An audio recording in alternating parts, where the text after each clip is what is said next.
Bulletin की शुरुआत करते हैं जहां उत्तर प्रदेश के मुख्यमंत्री योगी आदित्यनाथ मुरादाबाद पहुंचे, जहां उन्होंने सर्किट हाउस में एसआईआर अभियान को लेकर एक उच्च स्तरीय समीक्षा बैठक की। बताते चले, इस बैठक में मुख्यमंत्री ने मतदाता सूची के अध्ययन कार्य और जन जागरूकता कार्यक्रम की विस्तार से समीक्षा की है। तो उन्होंने अधिकारियों को निर्देश दिए कि कोई भी पात्र नागरिक मतदाता सूची से वंचित न रहे। साथ ही उन्होंने पूरी प्रक्रिया पारदर्शी और निष्पक्ष रूप से संपन्न की जाने के भी आदेश दिए और इस दौरान कानून व्यवस्था और प्रशासनिक तैयारियों पर भी चर्चा की गई।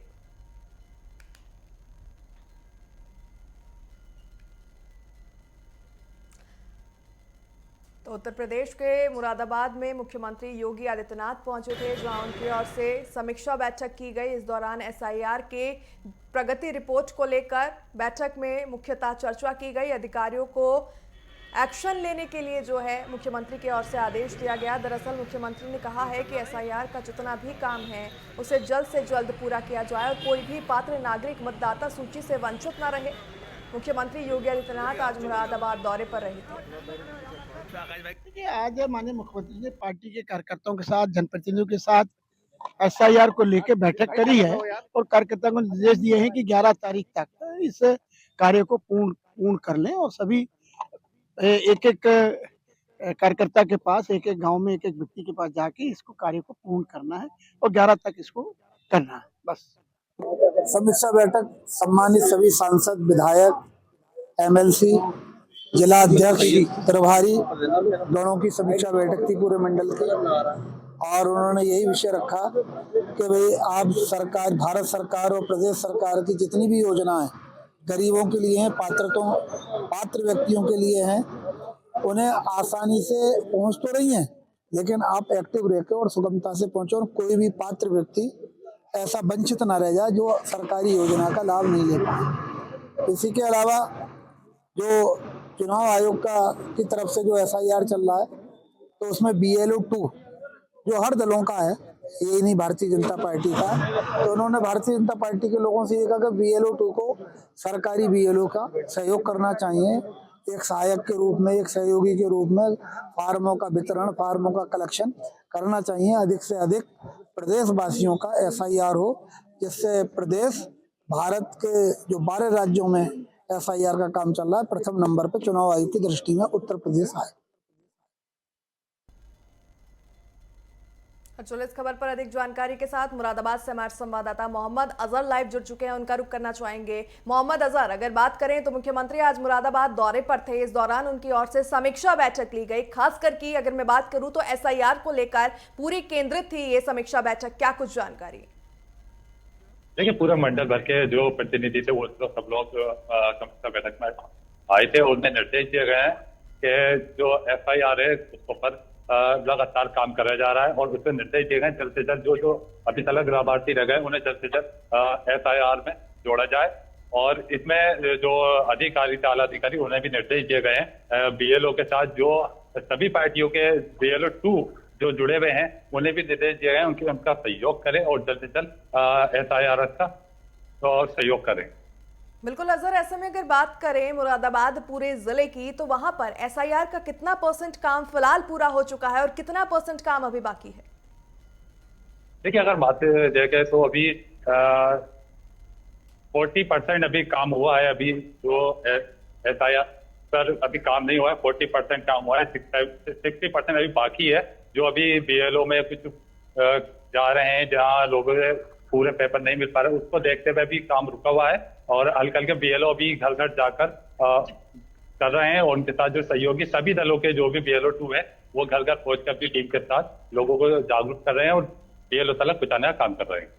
बिल्कुल अजहर, जिस तरीके से भी आपने बताया कि पूरे मुरादाबाद जिले में जो है मात्र 40% ही एसआईआर का काम हो चुका है। ऐसे में समीक्षा बैठक के दौरान आज मुख्यमंत्री की ओर से प्रगति रिपोर्ट के ऊपर भी नजर डाली गई थी, तो क्या अधिकारियों को तलब किया गया है? क्या मुख्यमंत्री की ओर से डांट फटकार लगाई गई है? क्योंकि बाकी जिलों के कंपेरिजन में या दूसरे राज्यों की हम बात करें तो मुरादाबाद का % काफी लो नजर आया है।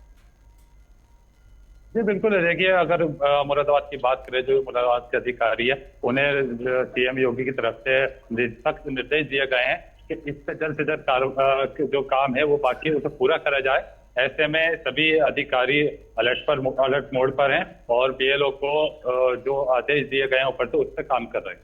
बिल्कुल, अब मुख्यमंत्री की ओर से आदेश जारी हो चुके हैं। बहुत बहुत धन्यवाद तमाम जानकारियों के लिए आपका।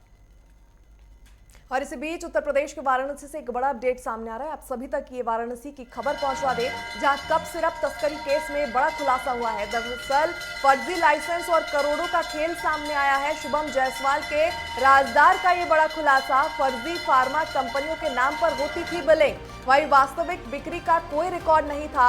ऐसे में फर्जी कंपनियों को देते थे हर महीने 30 से 40 हजार रुपए। बड़ी खबर इस वक्त की आप सभी तक पहुंचाते हुए वाराणसी से बड़ी खबर है। कप सिरप तस्करी केस में ये बड़ा खुलासा, बड़ा अपडेट, जहां फर्जी लाइसेंस और करोड़ों का खेल सामने आया है। ऐसे में शुभम जायसवाल के राजदार का ये बड़ा खुलासा है, बड़ा बयान, जहां फर्जी फार्मा कंपनियों के नाम पर पूरी बिलिंग होती थी, पूरी प्रोसेस होती थी, वहीं वास्तविक बिक्री का कोई रिकॉर्ड नहीं था। फर्जी कंपनियों को दिए जाते थे हर महीने 30 से 40 हजार रुपए। वाराणसी से बड़ी खबर इस वक्त की, फर्जी लाइसेंस और करोड़ों का खेल सामने आया है। दरअसल शुभम जायसवाल के राजदार ने यह बड़ा खुलासा किया। उसने बताया कि फर्जी फार्मा कंपनियों के नाम पर बिलिंग होती थी और वास्तविक बिक्री का कोई रिकॉर्ड नहीं था। ऐसे में फर्जी कंपनियों को हर महीने 30 से 40 हजार रुपए दिए जाते थे। वाराणसी से बड़ी खबर।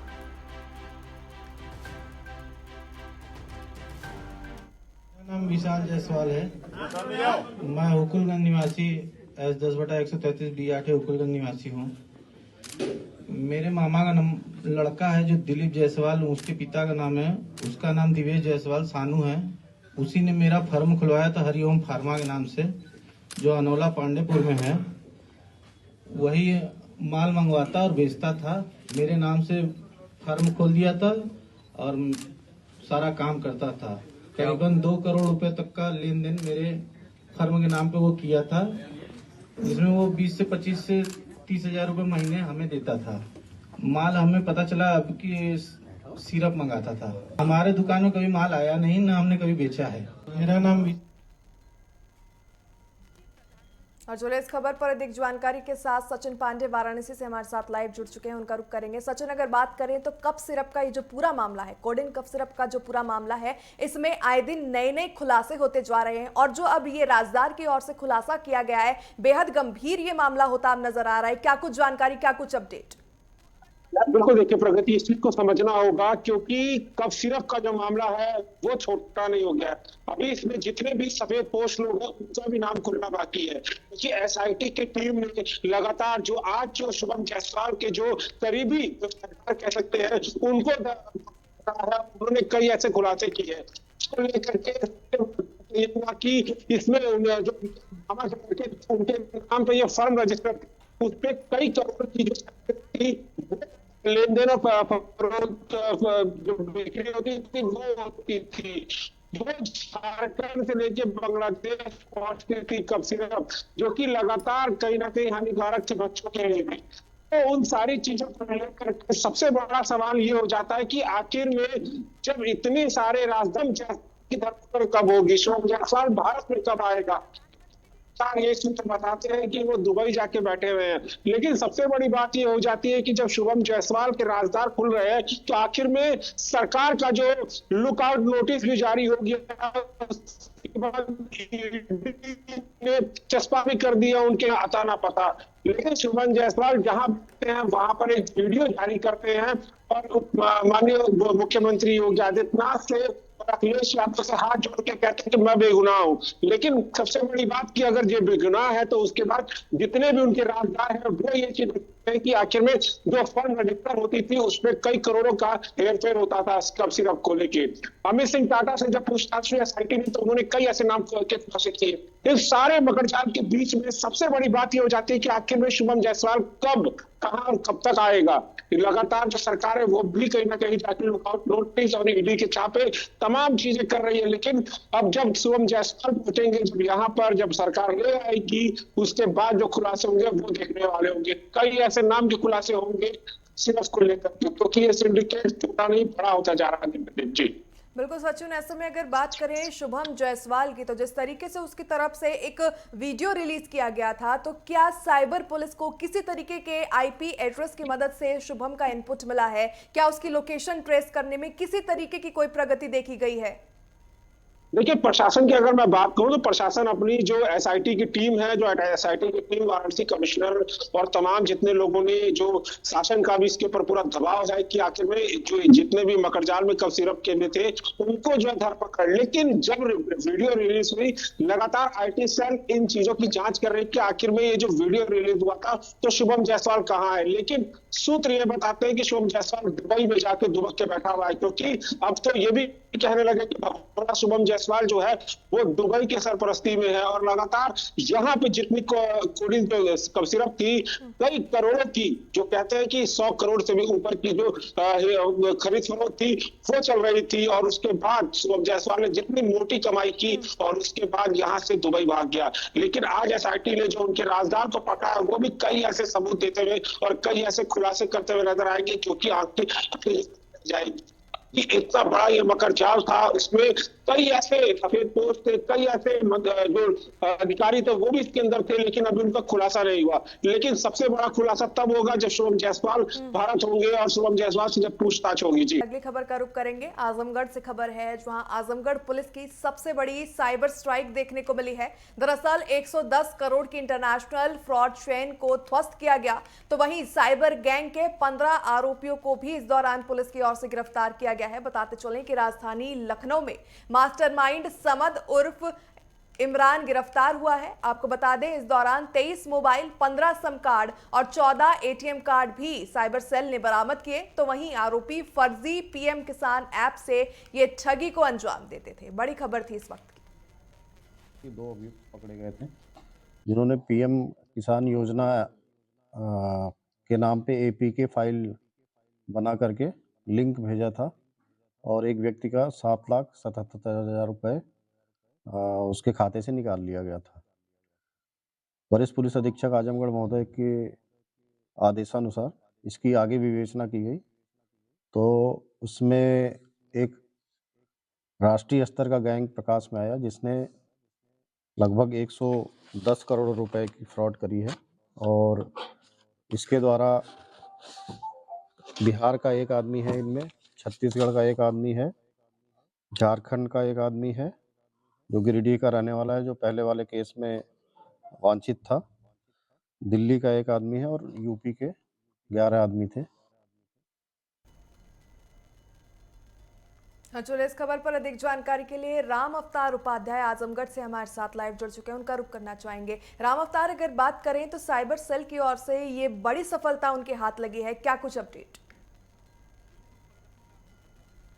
आजमगढ़ पुलिस को ये बड़ी सफलता है और सबसे बड़ी बात यह है कि ये लखनऊ से तो 2 लोग पकड़े गए थे, जब परवेज और करीम, तो वहीं से ये तार जुड़ने लगे और जुड़ने के बाद कहीं न कहीं ये पूरे खुलासे हुए हैं, जिसमें छत्तीसगढ़, बिहार, झारखंड, रायपुर, दिल्ली सहित गोरखपुर और यूपी के यानी 11 हैं और कुल मिला जुला करके 15 लोग पकड़े गए हैं। और इस पूरे जो गिरोह का जो खुलासा हुआ है, ये निश्चित एक बड़ा खुलासा है और इसमें भारी मात्रा में 121 बैंक खातों से जुड़ा डेटा प्राप्त हुआ है, जिसमें 31 करोड़ रुपए का फ्रॉड ट्रेल है।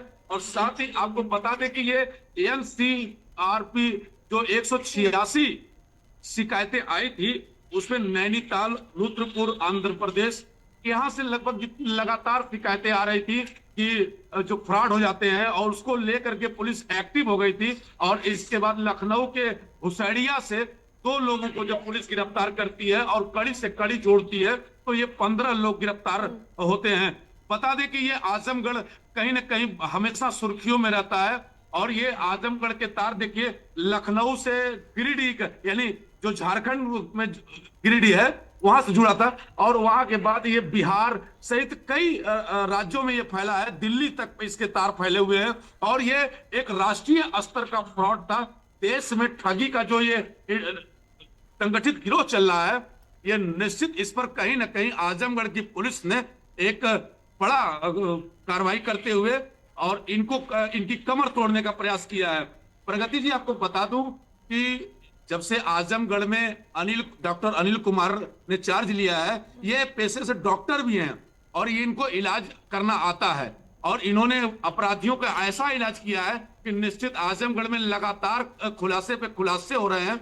अभी लगभग कुल 85 दिन यहाँ इनको तैनाती को हुए होंगे, लेकिन आज अब तक कुल मिला जुला करके यहाँ 2 दर्जन से अधिक अपराधियों का आमना सामना पुलिस की भीड़ में घायल हो गए हैं। अपराध को पूरी तरह से अंकुश लगाने के लिए और पुलिस लगातार कार्रवाई कर रही है, चाहे वो साइबर की बात हो या फिर किसी भी प्रकार के अपराध हो, और बड़ा ये पुलिस के लिए सफलता मानी जा रही है। जी ठीक है, बहुत बहुत धन्यवाद तमाम जानकारियों के लिए आपका।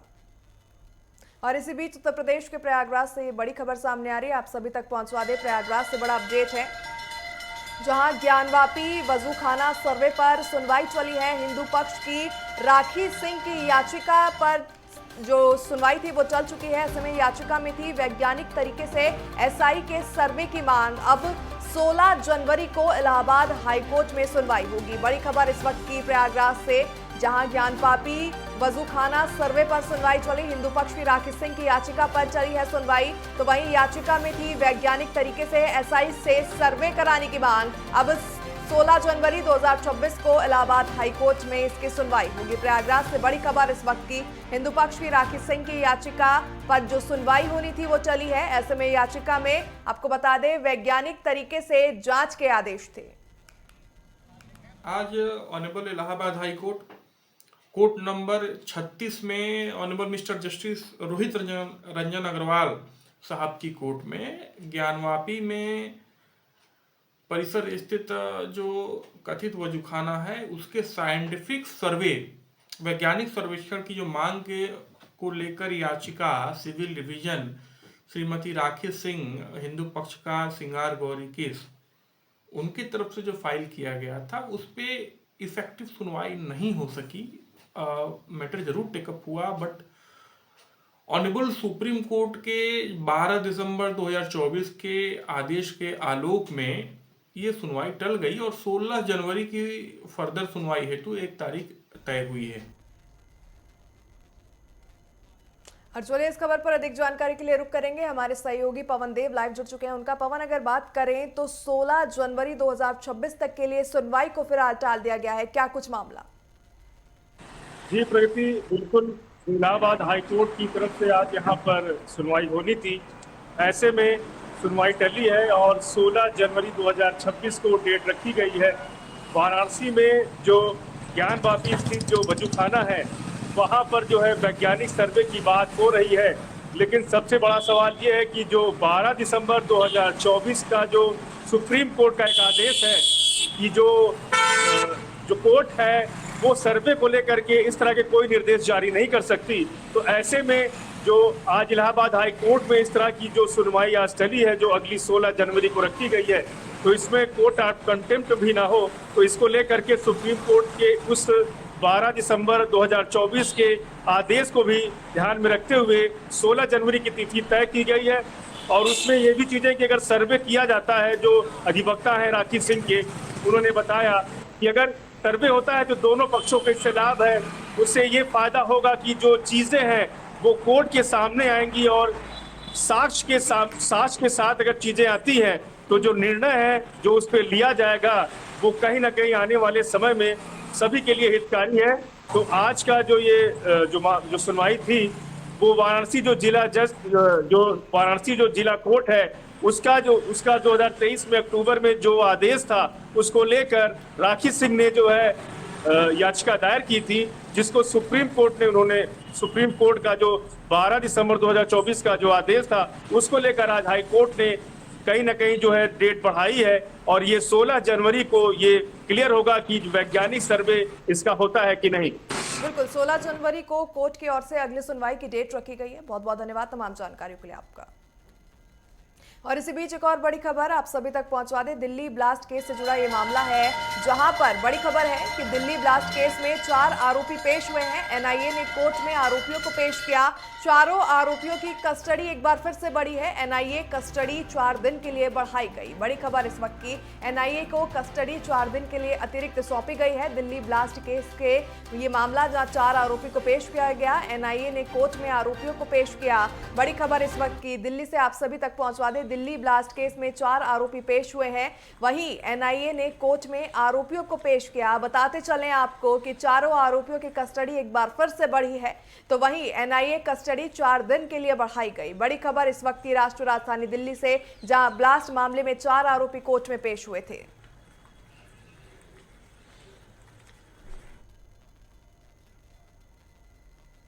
और चलिए इस खबर पर अधिक जानकारी के लिए रुक करेंगे। दिल्ली से हमारे संवाददाता मनोज कुमार प्रजापति लाइव जुड़ चुके हैं। उनका मनोज, अगर बात करें अब कोर्ट में और ज्यादा एनआईए को 4 दिन के लिए कस्टडी सौंपी गई है, क्या कुछ जानकारी? जी जिस प्रकार आवाज आ रही है? जी आपकी आवाज आ रही है। दिल्ली ब्लास्ट मामले में जिस प्रकार आरोपियों को आज एएनआई कोर्ट पटियाला में पेश किया गया और उससे साफ निकल कर आ रहा है, अभी एएनआई जो है अभी 4 दिन का और रिमांड जो किया है उस पर कहीं ना कहीं कस्टडी जो बढ़ी है उससे और भी तहकीकात करने के जो उनके तरीके हैं उसको लेकर आगे बढ़ रही है और कहीं भी कोई चूक ना हो उसी को देखते हुए एएनआई जो है अभी भी इन आरोपियों आतंकियों के ऊपर जो कार्रवाई है प्रचुर मात्रा में जो इनके ऊपर कार्रवाई होनी चाहिए थी कानून की, उसकी धाराओं में वो उनके ऊपर जांच के लिए समय ले रही है और जांच के लिए जो समय लगता है एजेंसियों को वो काफ़ी महत्वपूर्ण होता है। जिस प्रकार आरोपियों की जो कस्टडी है बढ़ाई जाती है वो कोर्ट कहीं ना कहीं ये देख कर देता है कि अभी जो जांच है महत्वपूर्ण पहलुओं से वंचित रह गई है शायद, इसलिए एएनआई ने ये 4 दिन की न्यायिक हिरासत फिर से मांगी थी और जो कोर्ट ने उनको दी थी।